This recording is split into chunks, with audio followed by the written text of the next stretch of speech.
Malee namni bar jechootaa fi kana namatti toluu waan akkasii qabaadhee mintiragaa qabnaarri qabnaan sagalee riikardii qabna waan fedhe kun waan isaan qopheessu diraama waa sagalee rikoordiidhaa miti waan fedhan haa qabaatan. Waan barbaadan haa godhan ambar waan nan godhin hin qabu ilmoo qabna ja'an fireentii jaartii isaati ambar waan takka tadhiisan hin qabu waan nan godhin hin qabu gan takka achaareen bakulaaleetiin akka akkasii mumsa dabarsee mi baga jeeniitiin biraawusu dhiira baga qabaati. Dhiira baga fuudhee jechaatiin ture. Laal. Kanaa akkas dhiyeessiin dabarsee inni immoo laaftuma tanaan dhala. Qoo inni waan takka illee wanni hin jenne isaan wajji wanni ta'e. Innimmaa kanummaa dubbii sana hunda tokko nu waafa wanta kanas wanta godhu jiru tokko isa. Maaliif egaa? Lakkaatiin tun jaalalaan dhufte birayi? Beeku ani namni nama garagalu miti yoo tokko wanda beeku. Yeroo muraasaan fudhadha jeenis nama garagalu taayyoon isa garagalu barbaade. Waan tokkoon sitti. Sibiraan dhufuu ture yaani. Anamma asirratti waan tokkoon sitti siigalee akka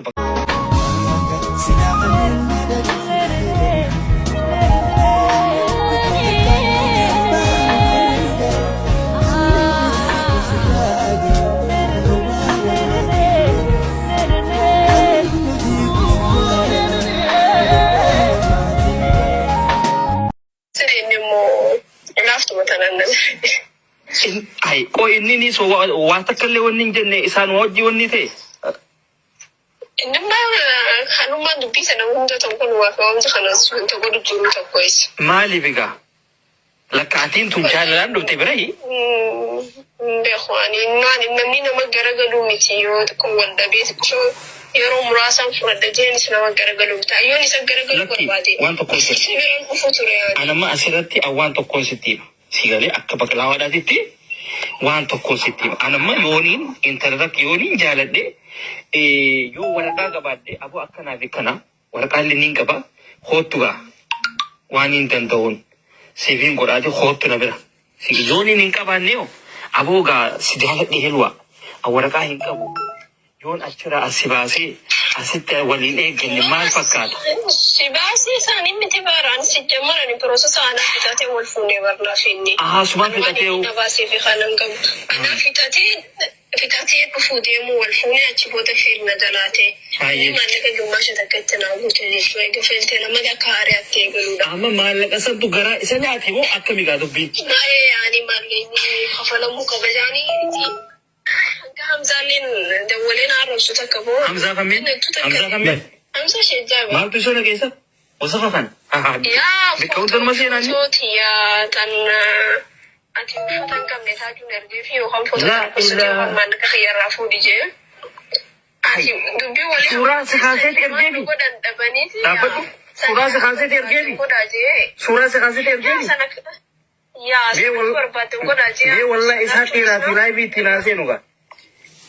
Arab sadarwaan kana social media irratti nan baasne. Lakki mee isaa dhiiraa itti naasee nu mee taajuun wallaahi Hamzaa ishee tajaajila. Miti Hamzaa dhaabbisan garuu ijoolleen dhaabbiste san gubbaan san godhanii dadhabanii ammoo paaspoora hiyyeeggise gaafaan dhufu boorsaa keessanii jalaa fudhanii turan. Ammoo paaspoora san fuunee kan bitti erganii biyya si ergina godhaa kanaa sodaachuun didee waan takallee siima kaardii cufatee waan barbaadde godhiin jeeni nama asii birrii asiin namuudhaa sanatti nama eeguu jira. Giseen gabboon mana jala deemuu jira waan barbaadu hunda godhanii dadhabanii. Ijoolleen si eeguu ijoollee akkamii? Embeekuun bakka kanaa bakka sanii waan ani gabbee namummaa tokko karaa osoo jira deemu jiru wanta isaati nama akkanaati hojii deemsi jedhan. Eegasiifu laal poolisaa jira biiti biyya seeraati. Yaa waan godhan fixanii saayiba isaati wallolaan inninis wallee waan hin taane walumaan walii wanta jajjaanii waan irraa kuban qabu as garagalanii isa kana wajji bultee maarree jabaan akkanatti xiixiidha jechuu jira. Laal asirratti amma awween sittiima. Abbaa feetee wajji bulte abbaa feetee wajji dhiiste kan si gaafatu rabbii tokkicha. Kan ammoo qaama kee kana koontirool godhu si galee. Nam tokkollee waan siin jedhuu hin danda'u. Kun mirga keeti. Kanaan ammoo hamilee si cabsuu hin danda'aniis waan ati hin qabne sirraa kaa'ullee hin danda'ani. Si galee.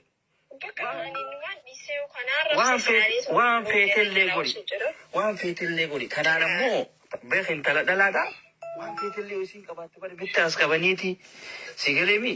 sossobanii wanni godhan malee namni bar jechoota fi kana kana nama tolii waan akkasii qabaadhee miti ragaa qabnaarree qabnaan sagalee riikardii qabna waan fedhe kun waan isaan qopheessan diraama hilwaa sagalee rikoordiidhaa miti waan fedhan haa qabaatan. Waan barbaada naa godhan ambar waan nan godhin hin qabu ilmoo qabna jaan fireentii jaartii isaati ambar waan takka tadhiisan hin qabu waan nan godhin hin qabu gan takka achaareen bakulaaleetiin akka akkasii murta dabartee mi baga jeeniitiin biraawisu dhiira baga qabaati. Dhiira baga fuudhe jechaatiin ture. Laal. Kanaa akkas geessin dabarsine inni immoo laaftuma tanaan nazare. Ay, qoo inni ni so waan takka illee wanni hin jenne isaan wajji wanni ta'e. Inni maa hanummaan dubbii sana hunda ta'u kun waa ka'umsa kanas wanta godhu jiru tokko isa. Maaliif egaa? Lakkaatiin tun jaalalaan dhufte birayi?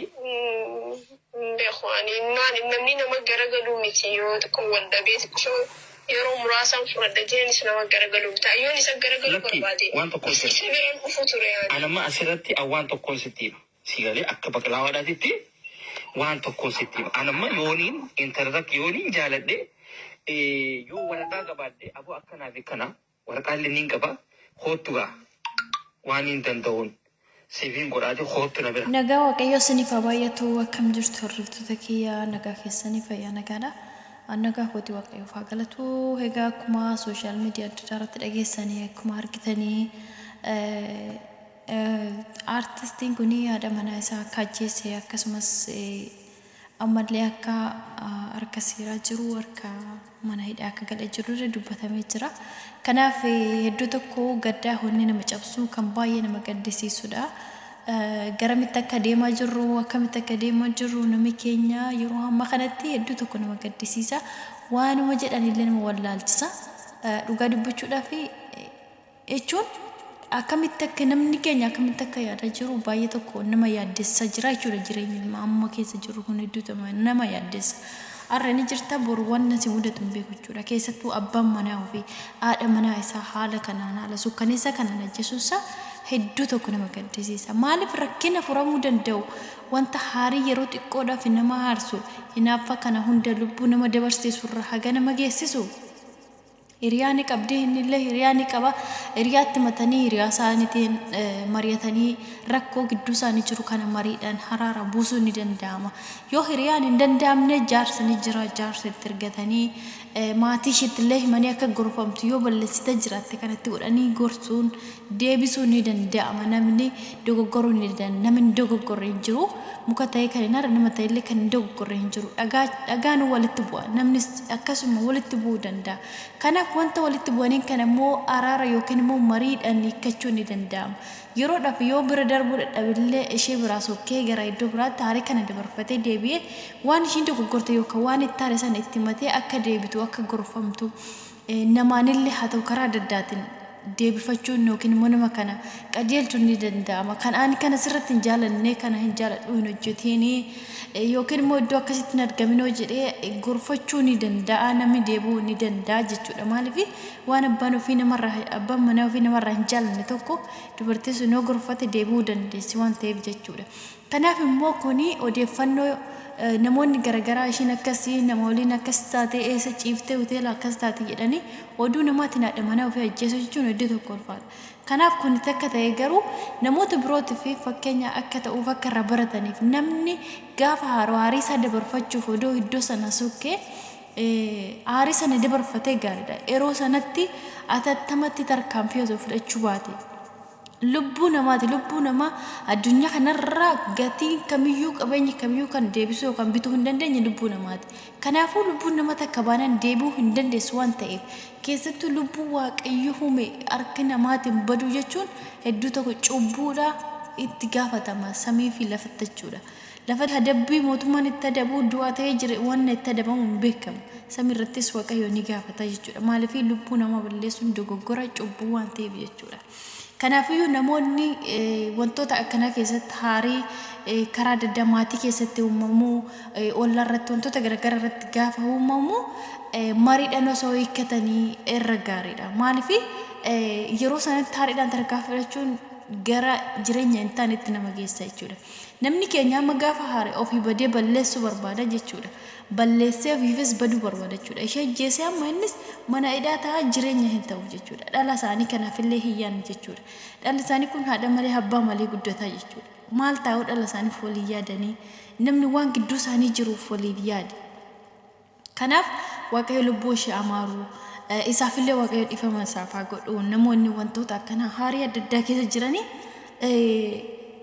wantoota kana akkanaa kun yoo isaan mudate tarkaanfii fudhachuun dura mariidhaan jaarsan hiriyoota maatiidhaan wantoota adda addaa kanaan furmaata kennamuu danda'a. Namni doodu gurgurtillee deebuu ni danda'a jechuudha. Kanaaf waaqayyo dhiifama isaaniif haa godhu. Waan baay'ee namoonni baay'ee dubbatanii jiru. Ani kanarratti baay'ee waan an dubbadhu sin qabu.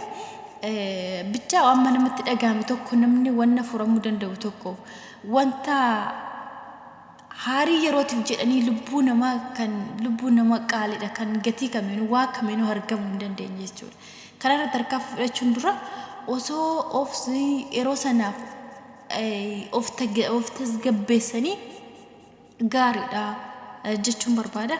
Kanaaf waaqayyo lubbuu ishee amaaru isaafillee waaqayyo dhiifama godhu. Maatii fi firoota isaaniif jajjabina waan inni nama cabsuu baay'ee nama gaddisiisudha.